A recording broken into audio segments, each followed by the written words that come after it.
time-consuming and monetary investment.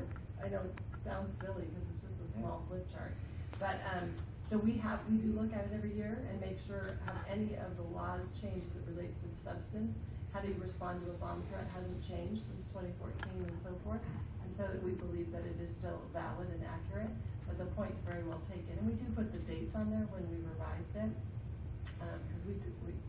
because and that last page does have some corrections, but they're going to call 911.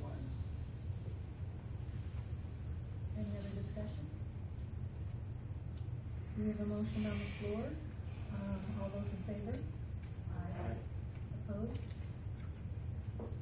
It's been brought to my attention that we skipped item 18.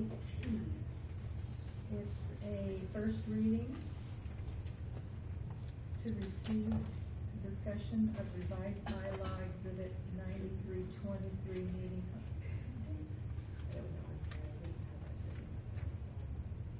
Meeting contact. I think I did have it checked off. I did. Okay. I'm sorry, we both missed it because we were flipping through. Okay, so never mind. Okay. Well, I tried to check them off. Okay, so then we have item 10C1, surplus equipment. Mr. Chen, would you like to make a motion that?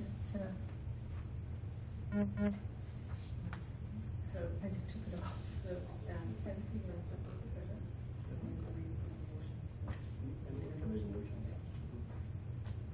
Yes, we pulled it from the separate motion to approve. I mean motion. Okay, second? I'll second. Discussion? I put this one because every time I see this, it brings my attention. I'm the one keep all the junk in my home. So I don't throw away useful things. So my question is, I see a lot of computers you put obsolete and put in surplus. Are those computers, are any computer put in surplus, are they still functioning, or just the out of date? And my question is, if there's any equipment still useful, such as computer, can we not selling to the recycle people, and we can give it to the families who need a computer and not affordable to buy, or donate it to the charities, or just to benefit the community or the people who need it if those computers still useful. I will have asked the director of technology and director of purchasing to come up to answer these questions, but I did place some pictures of the conditions of the computers so you can see the condition of them. But one thing, as Mr. George is walking his way up here, to answer some of your questions, I do want to state that the technology sometimes gets dated, and then the programs that it runs, they can't run the actual programs, and sometimes the lifespan of the computer usually is 5 years, and unfortunately, the way the programs are written and the way they're done so you replace computers, they almost come obsolete. So that's one of the issues but I'll let the expert share more regarding that. Yeah, one of the problems with aging computers is the fact of the maintainability of them. They basically barely function, if they function at all. As you can see from the pictures of these, most of these are actually not even in a working condition. And even if they barely function, you can't do much with them because, as Alex pointed out, you can't run modern day software, and the reliability of them is going to be very iffy. So if you try to donate them, you may frustrate people because you're going to give them a piece of equipment that isn't going to work correctly, probably isn't going to last very long. I mean, the district, in my opinion, probably holds on to equipment too long. So, because actually technology is supposed to cycle over faster than we do. So typically by the time we are actually getting rid of computers, they really are end of life, truly end of life. Because they do tend to get passed down. You use them in a lab for, say, something, and then they'll get used for typing and so on. So they really are, no good by the time we're disposing of them. Okay. Also, if I can share about donating, there's also some issues with potential liability for the district because some computers are used in classrooms, some are used in the office, and they may contain some confidential information regarding student records or student information. Mhm. So donating is not really an option. When we dispose of these, they are completely, the hard drives are destroyed to make sure, even after we swipe them, they take the next step to destroy the hard drives to make sure that no information at all whatsoever can be removed from the computer. Okay. And when we do dispose of them, and we do see that they're completely the end of life, and they are, given to us, the list is given to us by the school sites, and we may see that there are, many, and that's because there was nobody in my position, there was a lapse, and there was nobody and as director of purchasing, to make sure that the proper process was followed. So that's why you see, that we're needing to clean the campuses. Now, I think it's important to note, we've asked the board to surplus a number of items this school year as we go through, and that's been the direction that, cabinet and myself have given to schools and to staff. Many of you are visiting classrooms and walking in school campuses and so forth, and you see that we have a number of things in different corners and different stash piles and so forth of items that are broken, obsolete, not in working condition. And as we all walk campuses, we have an expectation in terms of the cleanliness, beautification, and safety on our campuses, and these items need to be discarded. And so it has been several years since anything has been discarded. They've just been piled in conditions that look like the pictures. And so as we get ourselves caught up, it will be a reasonable amount that will surplus out each year, but we have to get caught up. Okay. Okay, thank you. Okay, we have a motion on the floor. Those in favor? Aye. Opposed? Okay, the last one is, I need a motion to approve the notice of completion for Nogales High School Revival Project by Echo Pacific Construction Incorporated. Can I have a motion? I'll move it. Second? Second. I'm gonna turn this, discussion over to Dr. Mitchell first. I just wanted to note, for this discussion item, that when we adopted the agenda at the start of our meeting at 4 o'clock this afternoon, this agenda item, there were corrections to our agenda. This was one of the items, that was corrected. So for the board, prior to taking action, I want to make sure the board realizes that the rationale for this, the very last sentence in rationale reads that the Nogales High School Revival Project was completed on October 31st, 2016, period, and the rest of that sentence has been struck. And then the fiscal impact for this project, I want to make sure that the board recognizes then that it is noted for the record that the agenda item has been amended. The payment to Echo Pacific Construction, Inc., not to exceed $27,202,264.01 from Measure R funds to 21.6 and 21.7, and that this expense is dual or multi-funded. $6,973,712.02 is charged to fund 21.6, and $20,228,551.99 is charged to fund 21.7. And there are two different purchase orders for those two different items. So I wanted just to make sure that the board was aware that that had been amended, since it was several hours ago that we made that action, took that action. That was the only clarification needed for this. Are there any other questions or discussion on this item? Those in favor? Aye. Opposed? All right, moving right along, I think we're gonna make it. Okay, we're ready for the conference section. Board member comments. Mr. Chen, you get to be first tonight. First, last. Were you? I think I was. Okay. Okay, I'm too short. What's me? Alright. Okay, I'd like to please thank you to all the presenters. There's always excellent presenters for the LCAP team. Thank you. And Mr. Frost, your team as intern. been very, very helpful and very informative. They do good work, and congratulate all the recipients. Yes, so many. And we're very happy to see so many young men, young ladies, and receive the honors. Yeah, it's very, very good, and we're very excited. I attend the principal for a day and was very successful.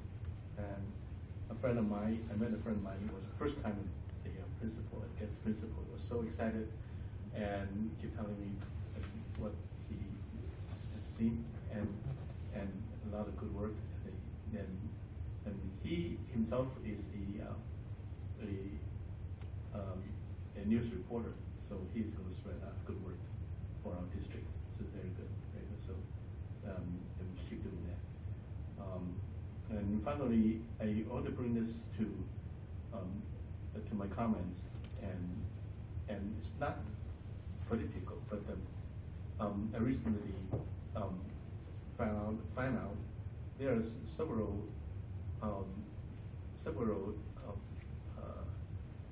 House bills introduced in the federal level that is going to affect education.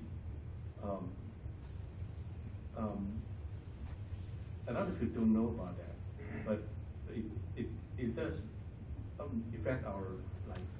So no matter what you support or you oppose, I want to bring this attention to the community, to the people. Let your voice hear by the local representative for your opinion, and including ourselves, to let us know, or whatever the levels of the people represent you. And those bills in federal level or in state level, they do affect our life every day. So there are several bills in education, related education, introduced. So, and I've seen it, so I like to bring this to the people. Not only vote for your the people who represent you, and also the bills on the Capitol Hill or in the state capital. We need to know about those and let your voice here heard by your representative. Thank you. Thank you, Mr. Chen. I'm gonna go second, Angelina. Mine lasts all of 2 minutes, if that. First, I'd like to apologize for being late today. My workflow, it goes in peaks and valleys, and right now I'm in a peak, so I do apologize for being late for the meeting today. Just a couple of things, Brandy, I apologize. I forgot my copy of my comments on my printer at home. I'll email it to you in the morning. So I just want to highlight 2 things. First of all, the NAACP Youth Summit. This was our first time having it, and it went really well. And I was thrilled to have representatives there from Rowland Unified School District, ARE President Shay Lohman, Donna Nelson, 2 other people from Nogales, and I apologize, I can't remember their names, but I posted pictures on Twitter. And then former Rowland employee Jeremy Hart was the keynote speaker, and the students loved him. So it was a really good event. The other thing I want to say is I was at the LCAP meeting for the parents at Rowland High School, and I really appreciated the format this time, having them sit at the tables. That was really good, and I heard a lot of positive feedback. Even the next day, I got a couple of phone calls saying that the format was really nice, and they felt like they really got to express more about what they wanted for the district. So very good job on that LCAP meeting at Rowland High School, and I look forward to being at the one at Nogales as well. So that's all I have. Thank you. Mr. Malkin? So you deferred your time to me? No, no. Oh, I thought they meant. Mine goes away. Oh. Yours. First of all, congratulations to all the recipients tonight that we recognized. I mean, it just amazes me when I see the scope and the depth and the breadth of the talent we have in this district among our students, you know, from music to athletics to math counts to, you know, it just amazes me. I mean, we have really a talented group of, you know, students in this district, and I think it's so great when we can recognize them here like we did. And when the math counts kids came up, I wish them all a happy Pi Day today, 3.14. So, and then I want to thank RCPTA for their Founders Day celebration they had. They gave out the Ada Mae Warner Awards. Those are community awards that the PTA gives out in honor of a former employee of Rowland Unified. And I just want to congratulate Felipe Santos, who's a crossing guard in Oswald community, and Rosalind,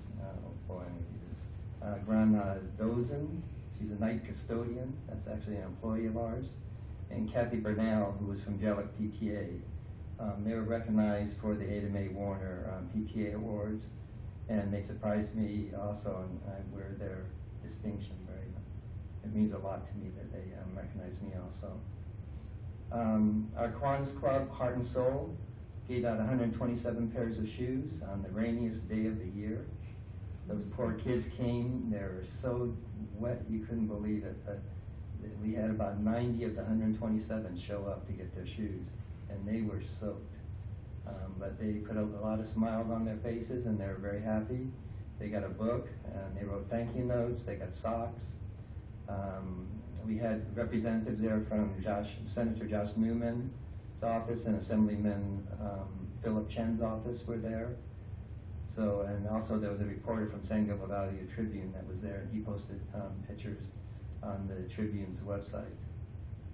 I went to the homeless summit that the supervisor Janice Hahn conducted, and Rowland was mentioned at the summit when she gave her report, or when Mr. Hopkins gave his report about the number of McKinney-Vento students we have identified in our district, which really far exceeded any other district around as to the number.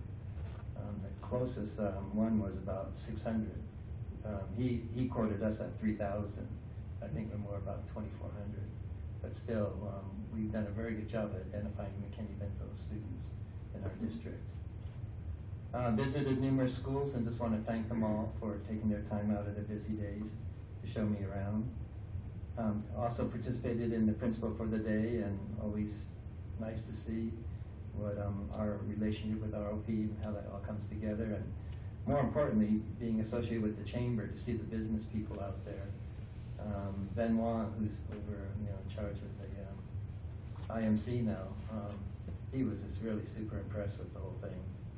So, and hopefully we'll be seeing some of our kids tomorrow at the Thursday at the IMC luncheon, and he'll be there also.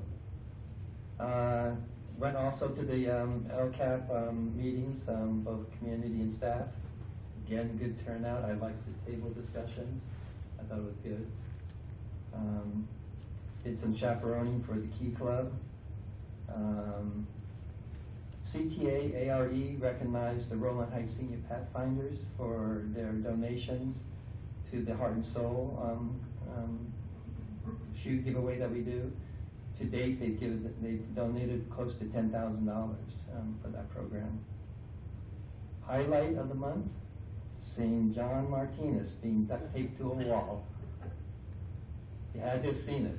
They actually duct taped him, and he hung there on the wall for a while before the heat started melting the tape. But he did it, and he got attendance up to 98%. He was hoping for 2 days, and I think he got 5 days or 4 days.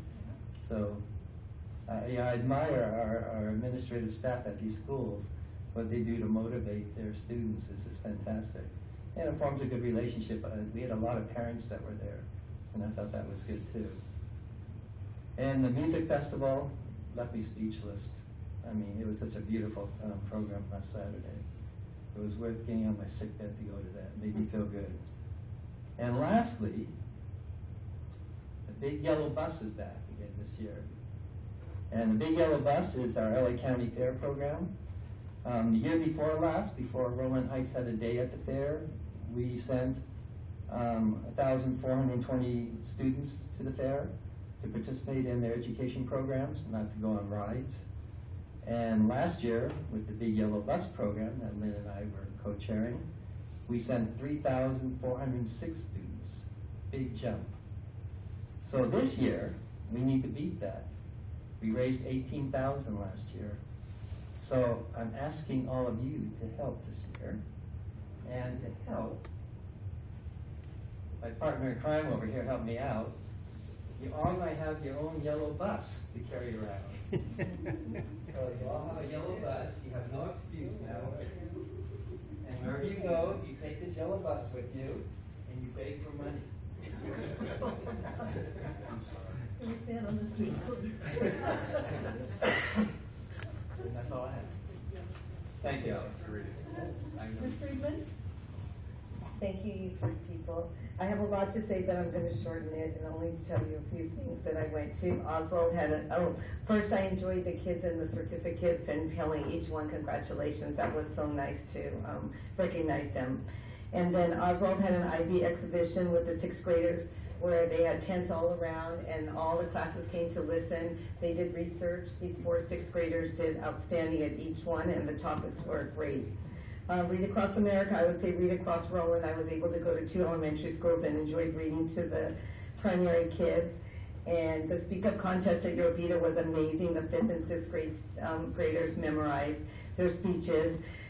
I do not like being a judge because they were all terrific. And I went to Rowland High School's conferences and saw lots of parents who were present. And then I also saw the construction moving along nicely, so we can thank Measure R and the community for that. And I just want to say thank you for the hard work on the LCAP. It was very informative with your staff. And then also the second interim report. Thank you, Alex and Aubrey and the team. And everyone have a nice spring vacation. Okay, I'm last, and I'll make it short. I agree with Dave, the music program Saturday night was just fabulous at the high school. And I think it's gonna pay off for our students having music for all of them, starting at a young age. Hopefully it'll be a good feeder thing for our high schools and junior highs. I was kind of the speech contest queen this last couple weeks, it seems. I was at the Rotary Club speech contest. My husband's in Rotary. I didn't judge it, but I got to go and watch. And those high school students did a fabulous job. All of them did. And Carl was, to me, the winner. I know he was the winner, and he really showed that he has the ability to go far. Also, I was at your Vita speech contest. They start with the little ones first, second, third, through 6th, and they all gave a little speech, and we judged them. And the winners were announced when we weren't there. It was the next day. I think, well, I heard Dr. Mitchell say that the LCAP the showing of people attending has been a lot better this year. I know staff worked to try to change it to make it so people would want to come, and that's what it's all about. If 2 people show up, then it's kind of a waste of everybody's time, but thank you for working so hard to make it happen. And I do appreciate staff, all the work they do. I know Dr. Mitchell and Mr. Flores and I started this morning at, what time was it, 9 o'clock here with a meeting, and we're still going, but we've got to go back to closed session, so I'll shut up. Okay, may I have a motion to adjourn this? Oh, never mind. We're going to go back to closed session for a few things, and then we'll come back in